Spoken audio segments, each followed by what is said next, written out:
Shall we cheers? We're back. We're back, baby. There we go. That's what this cork is. This was me and Dot celebrating with a no secco. It says, "The boys are back," and the day we did it all. Oh, that's really cute. Nice. That is really nice. Should we just start there? Why are we back? Why are we here? Yeah, nobody wanted this. Let's be honest. Nobody wants this. No, every time I tweet or say anything about As It Is online, every comment is like, 10-year anniversary tour? 10-year anniversary tour? Yeah. And then I've been winding people up being like, do you really think I have that power? But turns out I do. Yeah, right. Allegedly. Yeah, allegedly. I think we knew that this was happening. I think we've known, without chatting about it, that this would happen. And I've been looking forward to it without having talked about it with you guys or made plans or set expectations. I think we knew that this was going to happen, which has been nice because I've been sort of, backing away from the music industry for all sorts of reasons. And I've been working on myself, and I'm real happy these days. But knowing that it was never really the end was nice. Yeah. As much as it felt like I'm never going to do music again in a professional setting, I am never going to... There's a real possibility I may never perform on a stage. I did, in the back of my mind, always know that we would be doing this. I'm excited that it is finally here and that we're sort of preparing and we're talking about it, but that we're sort of looking forward to it and that we're going to be on a stage again. And we're just going to be face to face with so many of the fans and the people that have been there for years, who we haven't seen in years.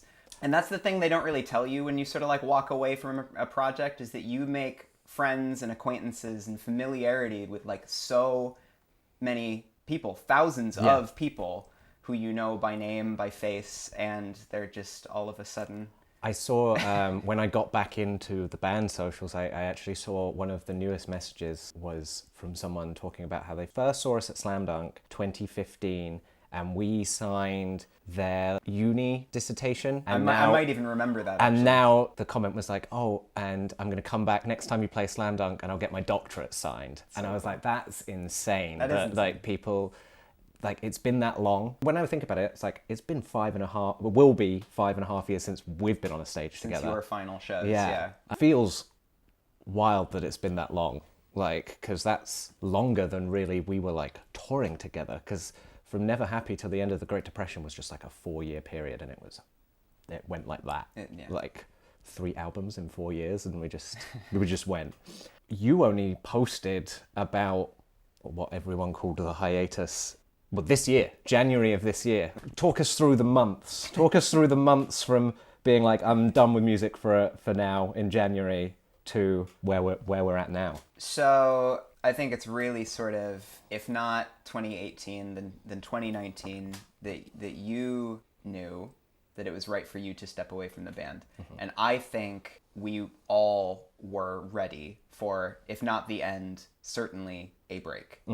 And in one sense, we got that with the pandemic. We got a break from touring, but we didn't get a break from being in the band. And I, all throughout that period, did not want to be in As It Is anymore.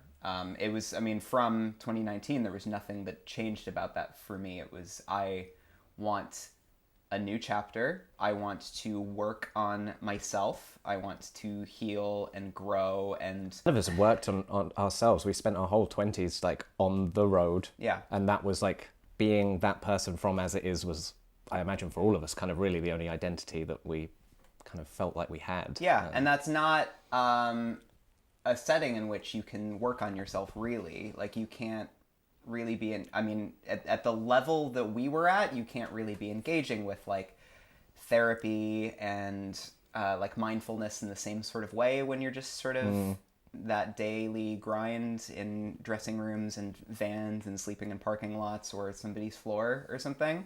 But yeah, for me, I was ready. I was ready, and for so many reasons, imposed or self-imposed, that was not possible for me. And people got to step away and it was known. I talked about it a lot, that I wanted something new. I wanted closure is what I wanted. I wanted the catharsis of closure, and for all of the fans and the people who gave a shit about the band to get that closure, and that wasn't possible. So I just, worked on myself with nothing else to do. I just, I learned to love therapy. I learned to love myself. And yeah, finding not just sort of like identity, but just happiness outside of music was interesting, because it goes beyond as it is. I mean, music was the only career that I was interested in and thought was possible for me since the age of about 12. So 20 years on, I sort of compared it to like exercising a single muscle for like 20 years, where it's like, okay, like I feel like I'm good at this, and to do anything else like is really uncomfortable and scary for me. No leg days. No, no leg day, no back day, just one bicep day. Strong vocal muscles, but Yeah. not much else. That's right. Worked really hard to, give a good performance and write a good song. Turns out, in a capitalist society, there aren't many opportunities for you to do that outside of just sort of being either self-employed or doing exactly what we did. Well, because you were, out of all of us, you were really the only one. Obviously, I did a solo project, Ali did, Foley did EDM. Yes. So you were really the only one that didn't do any music. Yeah. In this gap. Yeah, I hated music. I really didn't like music anymore. I deleted my Spotify for a number of years. I didn't listen to music. I only listened to podcasts, which is probably why I started a podcast. But yeah, no, I just got a job, started other projects outside of music, and my biggest project was me. I started to just work on me a little bit. But where this rant began is that we knew that this would happen, and it was really nice to know that it wasn't over. It was just a matter of time and circumstances. And even though we had these like doubts and these curiosities, it's like, oh, is everybody still gonna want to do that? Like, we've really like stepped away and planted like deeper roots outside of what we were doing. I was pleasantly unsurprised that everybody was excited again. Yeah. Should we talk about Slam Dunk? Obviously, those will be our first shows back. 10 years on from our first Slam Dunk appearance. I mean, getting like zooming way out, it's really touching that Slam Dunk has become so special to us, because it was special to us even before we'd performed. Like, we've been going to Slam Dunk for years. Me and you went at least 3 or 4 years before we played. 2011, 2012, 2013, we started going to Slam Dunk, and I think we went every year until we'd performed. Yeah. Just as fans of the festival and the scene. And it's always been my favorite festival in the world. Yeah.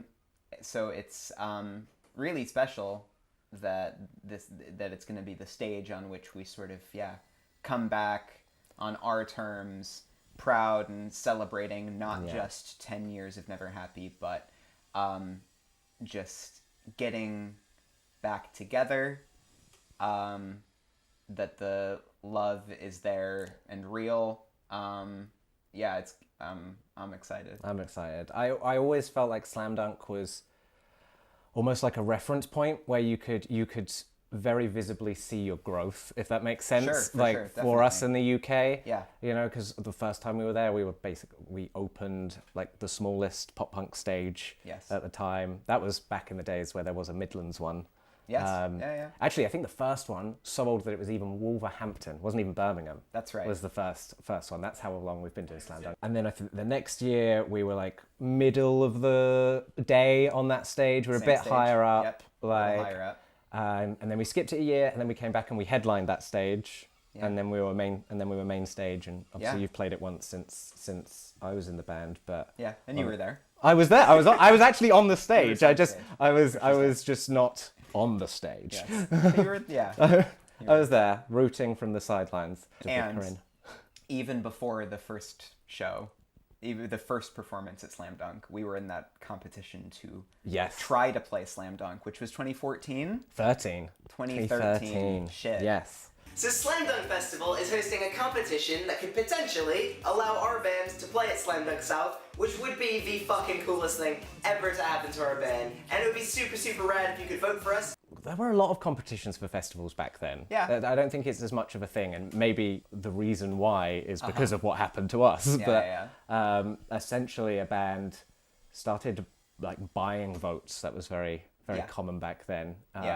And what was bizarre, that even though they were buying votes, is that we still ended up with more organic votes. Helped by the fact that Rome, who were also in the competition, said, stop voting for us and vote for As It Is just to beat the band that are cheating and buying votes. Because they're the realists. Exactly. And I think to be safe at the end of it, even though, because we were like pretty neck and neck, even though some were legitimate and others were not, they went with someone neutral, which I think was fair enough after all that, because there was a big debacle online about it. And then, funnily enough, I remember the following year we also had an opportunity to play. Yes. Because there was a band that our manager also managed at the time that had got into a fist fight with themselves and pulled out. I didn't remember. That aspect of it. They'd got in like a massive brawl with themselves and like pulled out in the morning, and we were all there just as like fans going to Slam Dunk, and Leander was like, "Oh, can you guys play?" And we were like, "Well, we don't have any gear." And I think it was on the metal stage it would have been filling the slot on, and we were like, true. we were just like, let's just wait until we're doing it like legit, like we get a proper offer. But we came close the 2 years before as well to playing Slam Dunk. What's your favorite like specific memory of playing Slam Dunk? I mean, when we played main stage for the first time and making that judgment call to play the Stigma Boys Don't Cry last and let the crowd finish the song is probably my favorite memory of Slam Dunk. That was fucking chills. That was powerful. That was cool. But another one was perhaps, you know, when you and I started going, one of the bands I was most excited to watch was The Starting Line, because they disbanded for a while, but they got back together and they were performing at Slam Dunk. All the best bands do. Yeah, all the best bands do. And I was so excited because I thought I'd missed my opportunity to watch The Starting Line. But then I think it was the second year that we played, we got to watch them side stage. We were on the same stage. They were just a few people above. That, as just a full circle moment, is still to this day. Do you remember when we met Kenny Fasoli and Pret that time? We'd gone to see The Starting Line. No, you will remember this, because we'd gone to see The Starting Line, and it was the same day that you got both your knees tattooed. So you could barely walk. You were like hobbling to the show, trying to stand up. I mean, Slam Dunk, we got to watch Jimmy World from the barrier, like just sitting the other side of the barrier, watching them play Hear You Me in the middle and shit. Running over the Wonder Years keyboard case. This is an awful memory. Still never been in their good books. Yeah, that was my fault, kind of. It was partially my fault, partially our driver's fault, because I was... No, I would say that it's entirely your fault. What? When you're guiding back the van, the driver is... Should the driver have maybe not put someone who was smashed in charge of directing the van? That's, yeah, sure. I think maybe that was the irresponsible choice. Yeah, it was fine. Luckily, the keyboard case was empty. So we only had to replace the case and not the actual keyboard, because probably back then that would have crippled us. Yeah. Bankrupt us. Game over. See ya. Band's done. And now. Well, I mean, do you want to talk about debt? Love debt talk.